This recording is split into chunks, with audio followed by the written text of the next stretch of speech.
जय हिंद, नमस्कार दोस्तों आज के इस क्लास में हम लोग बिहार बीएसएससी इंटर लेवल भर्ती परीक्षा 2024 के लिए द प्लेटफॉर्म का सेट नंबर 13 को डिस्कस करेंगे। इसके पहले ऑलरेडी आपको देखिए सेट नंबर 12 तक आपको अपलोड कर दिया गया है।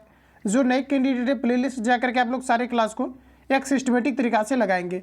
तो आइए साथियों हम लोग कंटिन्यू करते हैं सेशन को, और जिस भी बुक को आप लोग कवर करते हो पूरा कंप्लीटली उस बुक को अच्छे तरीका से आपको जो है कवर करना है। इस बुक का कंप्लीट आपको PDF वीडियो के डिस्क्रिप्शन में टेलीग्राम का लिंक डाला गया है, तो टेलीग्राम से आप लोग जुड़ जाइए। टेलीग्राम पर इसका कंप्लीट आपको मैथ और रीजनिंग का PDF आपको मिलेगा। तो ये सेशन को कंटिन्यू करते हैं और चीज़ों को समझते हैं। तो दोस्तों आज का पहला प्रश्न हमारा 1 नंबर में दिया गया है कि चुनावों के दौरान राजनीतिक दलों और उम्मीदवारों द्वारा अनुपालन किए जाने वाली आदर्श आचरण संहिता बताना है कि आपका जो है किस अधिनियम के तहत है। तो देखिए यहाँ पर हमारा राइट आंसर हो जाएगा लोक प्रतिनिधित्व अधिनियम 1951 में इन चीज़ों का जो है निर्दिष्ट वर्णन है। ऑप्शन हमारा डी करेक्ट हो जाएगा, ध्यान रखेंगे। अगला क्वेश्चन हमारा नेक्स्ट में दिया गया है भारतीय संविधान का अनुच्छेद 61 किससे संबंधित है। सभी प्रश्नों में आपको अटेम्प्ट लेना है और आप सभी लोगों को खुद में जज करना है कि 75 क्वेश्चन जो आपके GS के अंतर्गत आपका पूछा जाना है इनमें से आप कितना एक्यूरेसी आप मेंटेन कर पा रहे हो। तो साथियों जो हमारा भारतीय संविधान का आर्टिकल हमारा 61 है, ये हमारा संबंधित है राष्ट्रपति का महाभियोग से, यानी कि संसद के द्वारा जो है राष्ट्रपति पर जो महाभियोग लगाया जाता है और महाभियोग लगा करके जो है इन्हें पद से जो हटाया जाता है, तो ये हमारा आर्टिकल 61 के अंतर्गत इसका वर्णन किया गया है। तो ऑप्शन हमारा बी करेक्ट हो जाएगा। अगला क्वेश्चन हमारा नेक्स्ट में दिया गया है प्रथम प्रधानमंत्री पंडित जवाहरलाल नेहरू ने कब नागौर राजस्थान में पहला ग्राम पंचायत का उद्घाटन किए थे। तो साथियों याद रखेंगे यह हमारा 2 अक्टूबर 1959 को किया गया था। तो ऑप्शन हमारा यहाँ पर बी राइट हो जाएगा। अगला क्वेश्चन हमारा नेक्स्ट में दिया गया है गांधी जी ने किस एक्ट या अधिनियम के खिलाफ लड़ने और सत्याग्रह शुरू करने का फैसला किया था।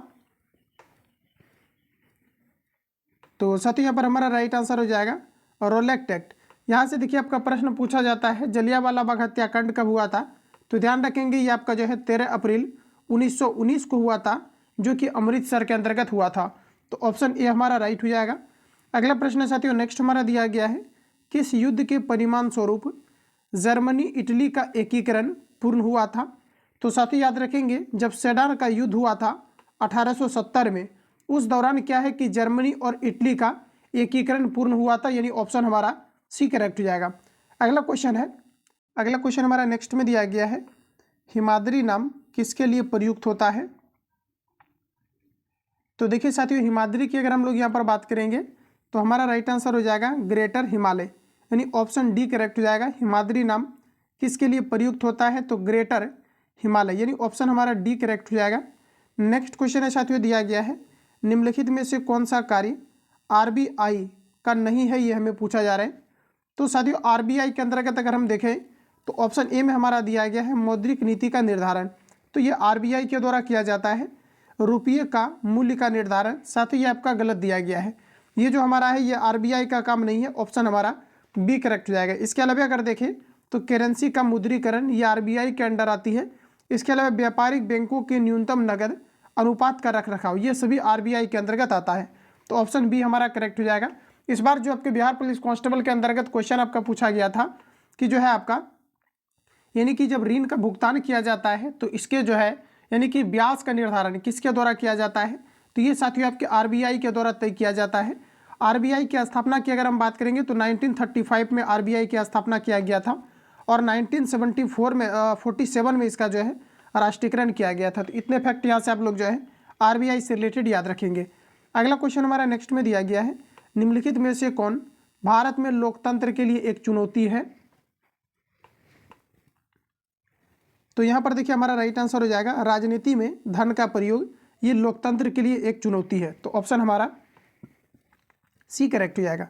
अगला क्वेश्चन है साथियों दिया गया है निम्नलिखित में से कौन सा भारत की सर्वाधिक ऊंचा पर्वत शिखर है।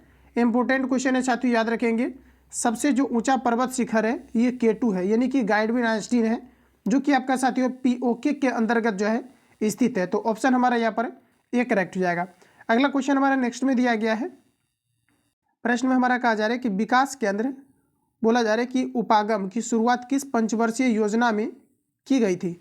देखिए प्रश्न को एक बार रिपीट करना, क्योंकि योजना से रिलेटेड क्वेश्चन आपके आ रहे हैं।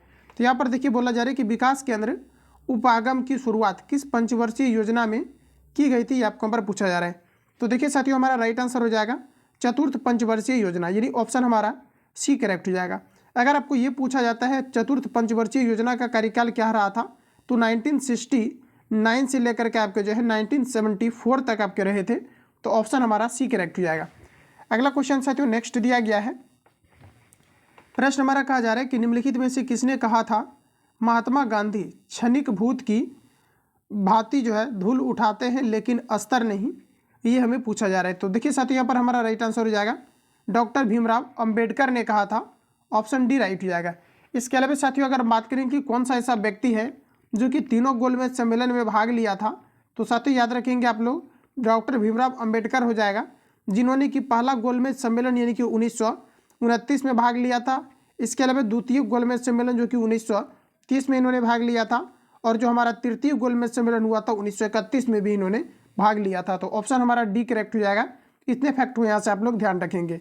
अगला क्वेश्चन है, नेक्स्ट क्वेश्चन में हमारा बोला जा रहा है कि 1977 के चुनाव में जनता पार्टी का नारा था, तो साथियों आप याद रखेंगे ये हमारा राइट आंसर हो जाएगा लोकतंत्र बचाओ, ऑप्शन सी हमारा करेक्ट हो जाएगा। अगला क्वेश्चन है कि राज्यसभा धन विधेयक को कितने दिन तक अपने पास रोक सकती है, मोस्ट इंपोर्टेंट क्वेश्चन है, नोट डाउन करेंगे। ये क्वेश्चन साथियों आपका प्रीवियस पेपर में पूछा गया है बीएसएससी के अंतर्गत और रिपीटेड भी आपका है, तो ध्यान रखेंगे राज्यसभा के धन विधेयक को कितने दिन तक अपने पास रोक सकती है, ये आपको पर पूछा जा रहा है। तो ये हमारा हो जाएगा 14 दिनों तक। जनरली ये क्वेश्चन बार बार जो है आपके रिपीट भी होते रहते हैं। अगला क्वेश्चन हमारा नेक्स्ट में दिया गया है, भारतीय वास्तुकला में बोला जा रहा है कि सुर्खी का प्रारंभ हुआ। तो देखिए साथियों याद रखेंगे भारतीय वास्तुकला में सुर्खी का प्रारंभ पूछा जा रहा है कि हुआ, तो देखिए हमारा राइट आंसर हो जाएगा कुषाणों के द्वारा, यानी ऑप्शन हमारा ए करेक्ट हो जाएगा। नेक्स्ट क्वेश्चन है कि निम्नलिखित में से कौन सा एक स्वरोजगार कार्यक्रम है, तो देखिए साथियों याद रखेंगे स्वरोजगार कार्यक्रम कौन सा है, तो हमारा राइट आंसर हो जाएगा स्वर्ण जयंती ग्राम स्वरोजगार योजना। साथियों यहाँ से आपके पूछे जाते हैं कि जो हमारा स्वरोजगार कार्यक्रम की जो शुरुआत है ये कब हुआ था, तो ध्यान रखेंगे आप लोग 1 अप्रैल 1999 को हुआ था, यानी आप लोग यहाँ पर याद रखेंगे कि स्वरोजगार कार्यक्रम की जो है शुरुआत कब हुआ था, तो 1999 में हुआ था, और ऑप्शन हमारा यहाँ पर सी करेक्ट हो जाएगा। अगला क्वेश्चन हमारा नेक्स्ट देखिए दिया गया है, अनुसूचित जाति के लिए लोकसभा में कितनी सीटें आरक्षित है, ये भी इंपॉर्टेंट क्वेश्चन है आपके लिए, रिपीटेड है, याद रखेंगे आप लोग। तो साथियों दिया गया है कि अनुसूचित जाति के लिए लोकसभा में कितनी सीटें आरक्षित है, तो बताएंगे आप लोग राइट आंसर क्या हो जाएगा। तो साथियों लोकसभा में देखा जाए तो पूरा सीट कितना हो सकता है, तो 552 जो है अधिकतम सीटें आपका हो सकता है, इंपॉर्टेंट है, सभी फैक्ट को नोट डाउन करेंगे। इसके अलावा साथियों अगर हम बात करें कि वर्तमान कितने जो है इसमें निर्वाचित सदस्य हैं, तो 500 हमारा हो जाएगा 43, नोट डाउन करेंगे। इसके अलावा साथियों अगर हम बात करें कि अनुसूचित जाति के लिए जो है लोकसभा में कितने सीटें जो है आरक्षित है, तो हमारा हो जाएगा 78। जबकि साथियों बात करेंगे अनुसूचित जनजाति के लिए तो हमारा टोटल हो जाएगा 47। तो इतने फैक्ट को यहाँ से आप लोग याद रखेंगे, ऑप्शन हमारा साथियों बी करेक्ट हो जाएगा। देखिए साथियों यहाँ पर हमारा गलत हो गया, अनुसूचित जाति के लिए लोकसभा में कितनी सीटें आरक्षित है, तो 84 हमारा होगा, ठीक है, ध्यान रखेंगे, ऑप्शन हमारा सी करेक्ट हो जाएगा। जबकि अनुसूचित जनजाति के लिए पूछेगा तो हमारा हो जाएगा 47। अगला क्वेश्चन है साथियों कि भारत में बोला जा रहा है कि कृषि जन्य पदार्थों हेतु दिया जाने वाला श्रेणी मापदंड क्या है, ये आपको नंबर बताना है। ऑप्शन आपके सामने है साथियों, बताएंगे आप लोग राइट आंसर क्या हो जाएगा। तो भारत में कृषि बोला जा रहा है कि कृषि जन्य पदार्थों हेतु दिया जाने वाला श्रेणी मापदंड क्या है, तो हमारा राइट आंसर हो जाएगा एगमार्क, ऑप्शन ए करेक्ट हो जाएगा। अगला क्वेश्चन है फ्रेंड्स नेक्स्ट में दिया गया है, भारतीय संविधान में मूल रूप से कितने मौलिक अधिकार प्रदान किए गए थे। देखिए पूछा जा रहा है कि किए गए थे, इसका मतलब आपको जो है मूल संविधान से रिलेटेड क्वेश्चन आपका है। और मूल संविधान में अगर देखा जाए तो टोटल हमारा जो है 7 फंडामेंटल राइट्स या मौलिक अधिकार था, जिसमें कि साथियों अगर देखा जाए तो 42वां संविधान संशोधन के तहत क्या है कि टोटल जो हमारा 7 मौलिक अधिकार को प्रदान किया गया था।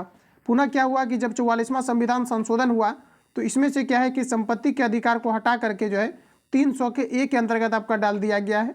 इसी कारण से क्या है कि अभी मूल संविधान के बाद अगर देखा जाए अभी वर्तमान संविधान में तो टोटल हमारा जो है 6 फंडामेंटल राइट्स हैं, मूल अधिकार है, जिसका कि वर्णन साथियों आर्टिकल 19 के अंतर्गत आपका किया गया है। तो इतने फैक्ट को याद रखेंगे, ऑप्शन हमारा यहाँ पर ए करेक्ट हो जाएगा।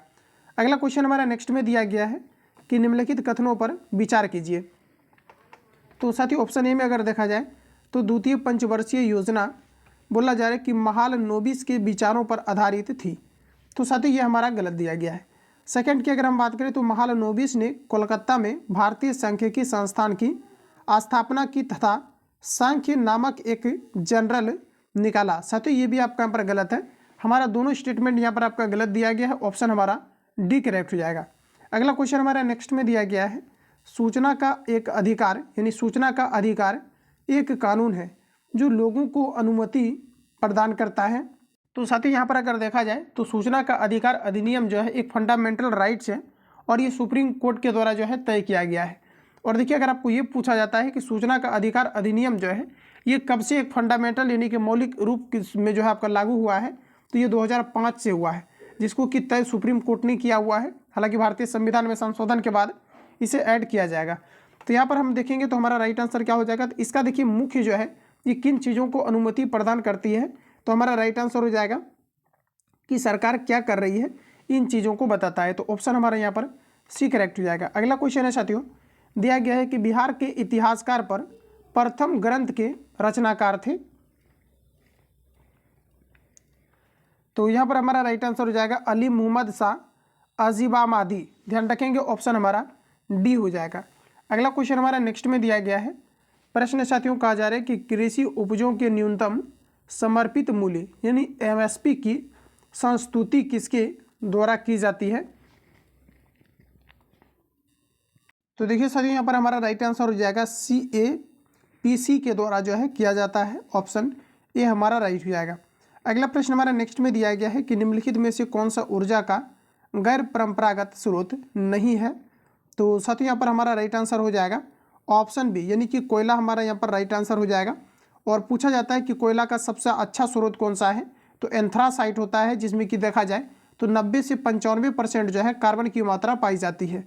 इसके अलावा साथियों अगर सबसे कम ग्रेड की कोयला की अगर हम बात करें लो ग्रेड का, तो ये हमारा हो जाएगा पीट। तो इन दोनों पॉइंट को यहाँ से याद रखेंगे। ऑप्शन हमारा बी करेक्ट हो जाएगा। निम्न में से कौन सा गैर परंपरागत ऊर्जा स्रोत नहीं है, तो कोयला हमारा राइट हो जाएगा। अगला क्वेश्चन हमारा कि बोला जा रहा है कि कोंकण तट निम्न में से किसके बीच स्थित है। तो साथियों कोंकण तट की अगर हम बात करेंगे तो गोवा और जो है दमन के बीच स्थित है। ऑप्शन डी करेक्ट हो जाएगा। संस्कृति और शिक्षा का अधिकार वर्णित है। तो देखिए संस्कृति और शिक्षा का अधिकार जो है ये वर्णित है। अगर देखा जाए आर्टिकल, तो ये आपके जो है भाग 3 के अंतर्गत और आर्टिकल जो है 12 से लेकर के 35 तक इन चीज़ों का वर्णन किया गया है। तो साथियों हमें पूछा जा रहा है कि संस्कृति और शिक्षा का अधिकार वर्णित है, तो हमारा राइट आंसर हो जाएगा अनुच्छेद 29 और जो है आपका 30 में, यानी एग्जैक्ट अगर देखा जाए तो ऑप्शन हमारा बी करेक्ट हो जाएगा।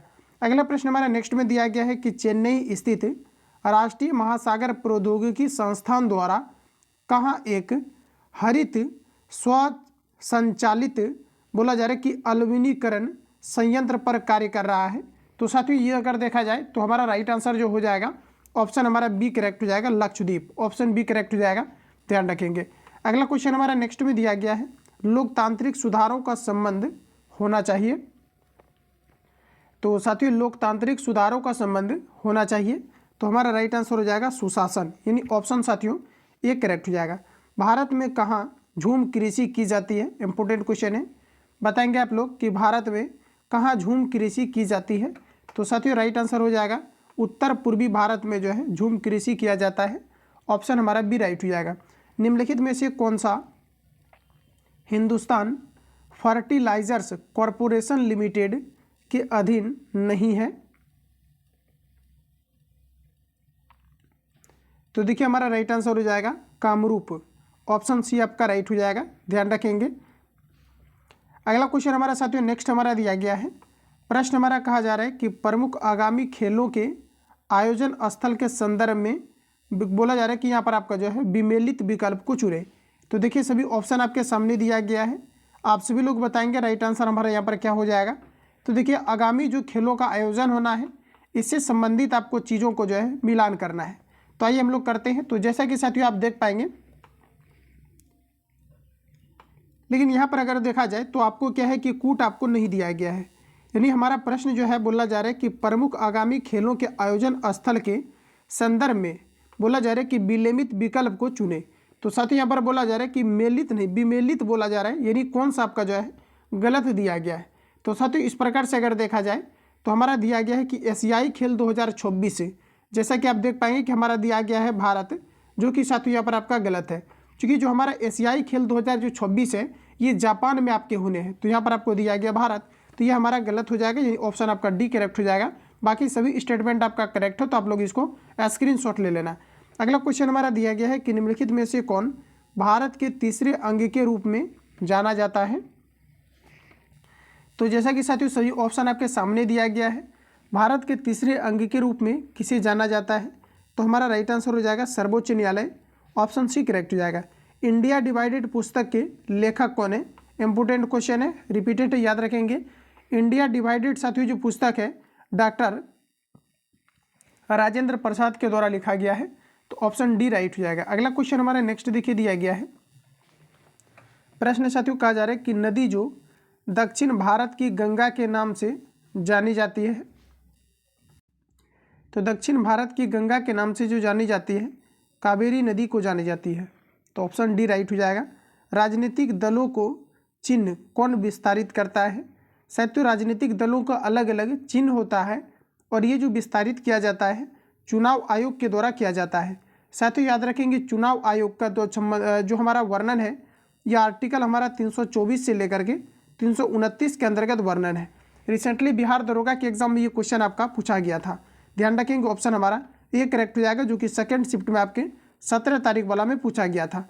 अगला क्वेश्चन है साथियों दिया गया है कि लोकनायक जयप्रकाश के जीवन पर आधारित पुस्तक द ड्रीम ऑफ रेवोल्यूशन किसके द्वारा लिखा गया था।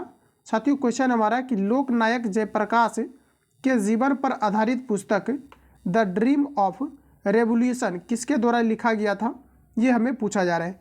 तो साथियों हमारा राइट आंसर हो जाएगा प्रो बिमल प्रसाद एवं सुजाता प्रसाद, ऑप्शन ए करेक्ट हो जाएगा। अगला क्वेश्चन है साथियों दिया गया है कि पुराणों का अध्ययन करने वाला प्रथम मुसलमान था।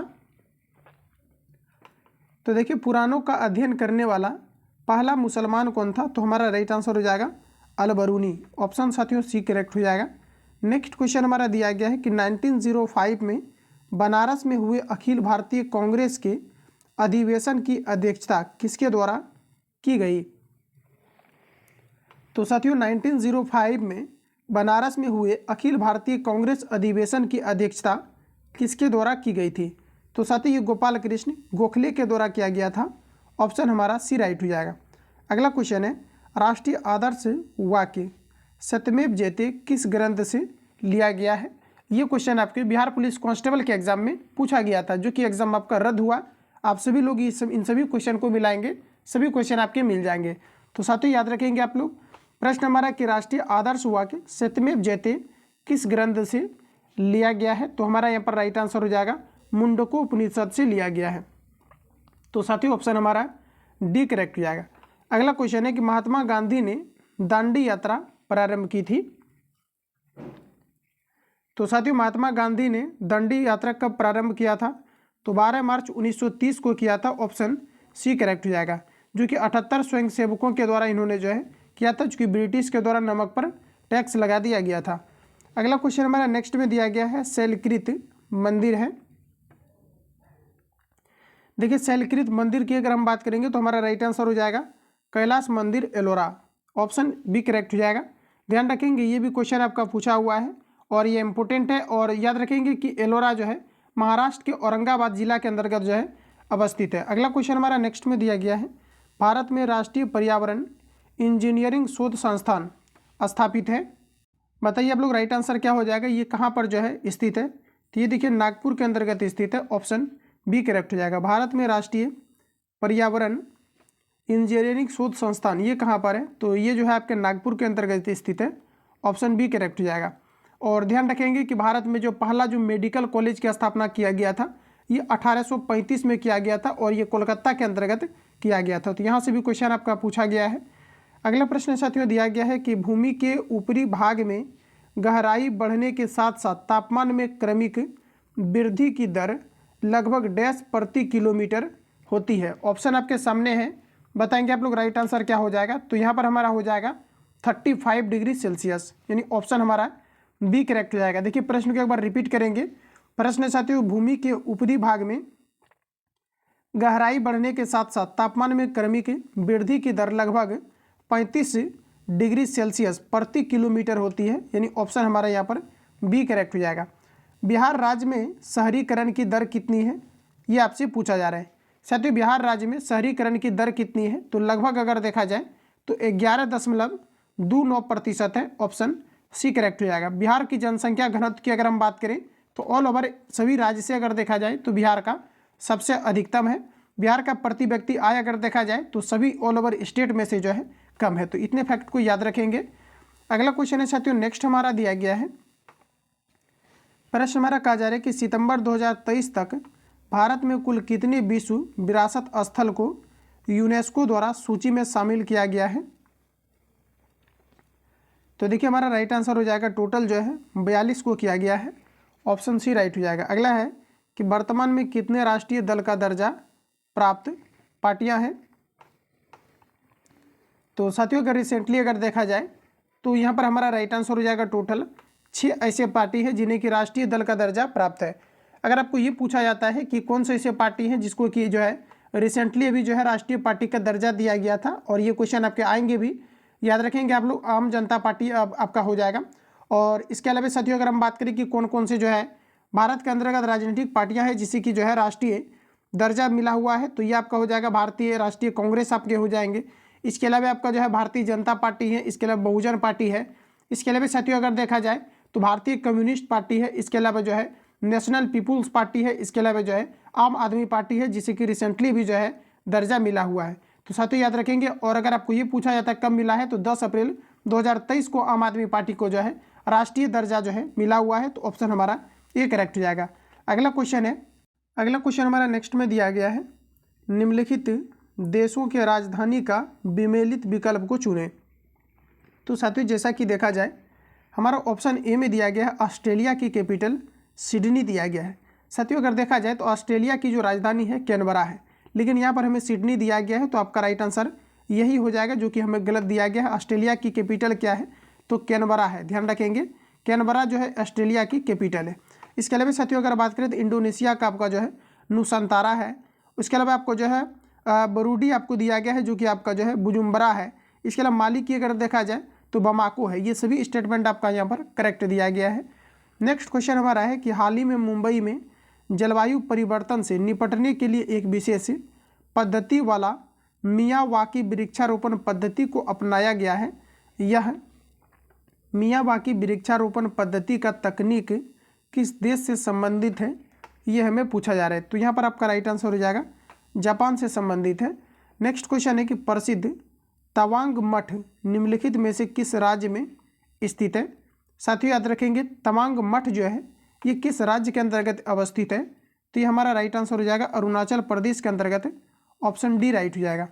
नेक्स्ट क्वेश्चन हमारा कि जो है आपका 1591 में अकबर के प्रसिद्ध सेना अध्यक्ष राजा मानसिंह ने निम्नलिखित में से किस जनजाति को हराया था। तो देखिए दोस्तों हमारा राइट आंसर हो जाएगा यहाँ पर चेरो को हराया था। अगला क्वेश्चन है, बोला जा रहा है कि संप्राय मैदान संबंधित है। संप्राय मैदान जो है ये किससे संबंधित है, तो ये हमारा राइट आंसर हो जाएगा नदी से संबंधित है, ऑप्शन सी करेक्ट हो जाएगा। अगला प्रश्न हमारा नेक्स्ट में दिया गया है, गतिशील विद्युत आवेश पैदा करता है। साथियों गतिशील जो विद्युत आवेश होता है ये क्या पैदा करता है, तो चुंबकीय क्षेत्र पैदा करता है, ऑप्शन ए करेक्ट हो जाएगा।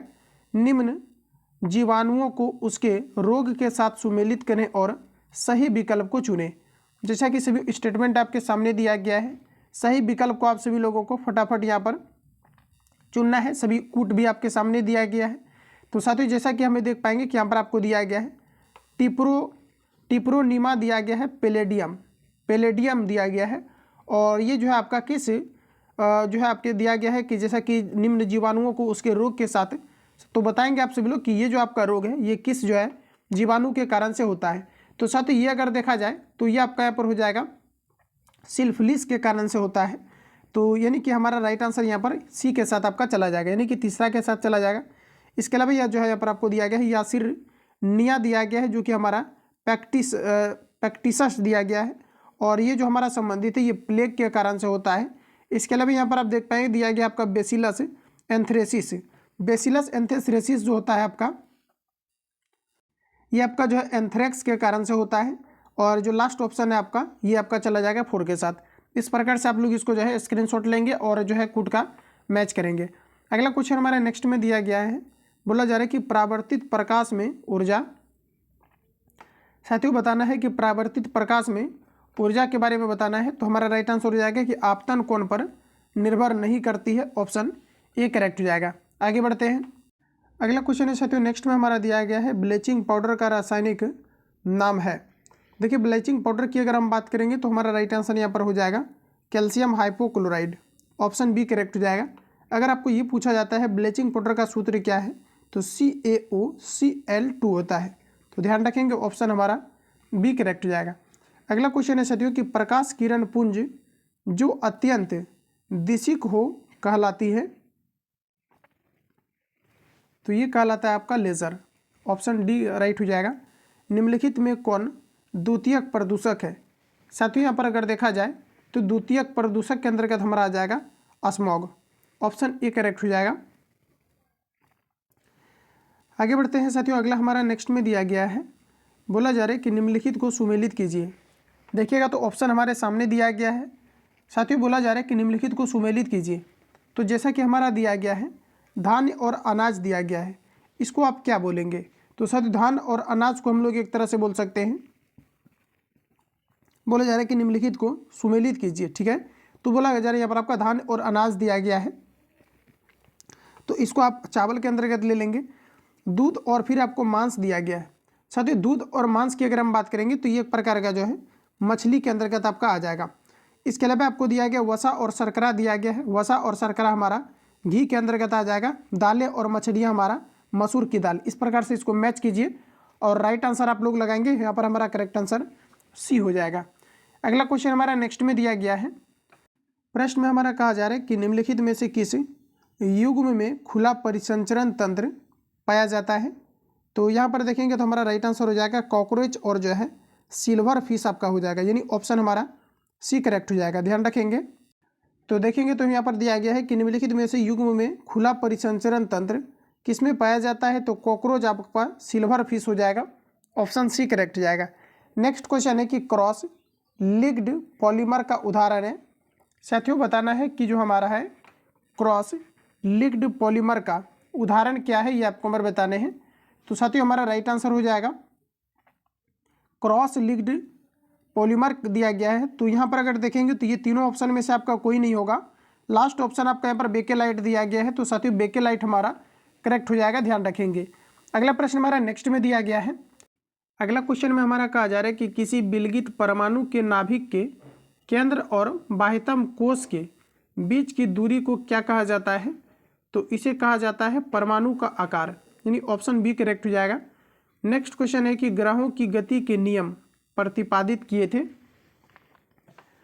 तो देखिए हमारा राइट आंसर हो जाएगा ये केपलर के द्वारा दिया गया था, और पृथ्वी अपनी धुरी पर घूमती है ये जो कहा गया था कॉपरनिकस के द्वारा कहा गया था। अगला क्वेश्चन है, बोला जा रहा है कि कुष्ठ रोग उत्पन्न होता है। देखिए सभी ऑप्शन आपके सामने दिया गया है, तो यहाँ पर हमारा राइट आंसर हो जाएगा जीवाणु के कारण से होता है। अगला क्वेश्चन है कि अम्ल वर्षा के लिए उत्तरदायी गैसीय प्रदूषक है। तो अम्ल वर्षा जो होता है मुख्य रूप से आपका जो है सल्फर डाइऑक्साइड और नाइट्रस ऑक्साइड के कारण से होता है। तो यहाँ पर हमारा ऑप्शन डी करेक्ट हो जाएगा, जो कि सबसे ज़्यादा जो है कल कारखाने से ये गैसें निकलती है, तो ऑप्शन साथियों डी करेक्ट हो जाएगा। अगला क्वेश्चन है कि जीन द्वारा नियंत्रित होता है। जीन द्वारा आप सभी लोगों को बताना है कि क्या नियंत्रित होता है।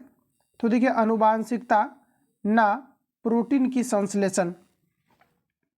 देखिए प्रश्न हमारा बोला जा रहा है कि जीन द्वारा नियंत्रित होता है, तो आनुवांशिकता ना कि प्रोटीन का संश्लेषण। तो देखिए बोला जा रहा है कि जीन द्वारा नियंत्रित होता है, तो आनुवांशिकता जो है इसके द्वारा जो है नियंत्रित होता है। ये जेनेटिकली क्या होता है कि गुण जो होता है पीढ़ी दर पीढ़ी ये क्या करता है संचारित करता है, तो ऑप्शन हमारा ए करेक्ट हो जाएगा। अगला प्रश्न है कि निम्नलिखित में से कौन सी गैस वायुमंडलीय प्रदूषक है, ये आपको नंबर बताना है। तो देखिए साथियों, यहाँ पर हमारा राइट आंसर हो जाएगा sulphur dioxide, option C correct हो जाएगा। हड्डियों में जमा मुख्य खनिज तत्व होता है।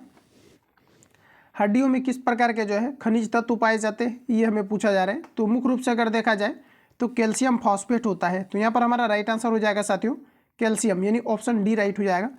अगला क्वेश्चन हमारा नेक्स्ट में दिया गया है कि निम्नलिखित में से किस नियम के अनुसार विद्युत धारा द्वारा उत्पन्न ऊष्मा चालक के प्रतिरोध धारा के वर्ग और इसके प्रभावित होने के समय के समानुपाती होता है।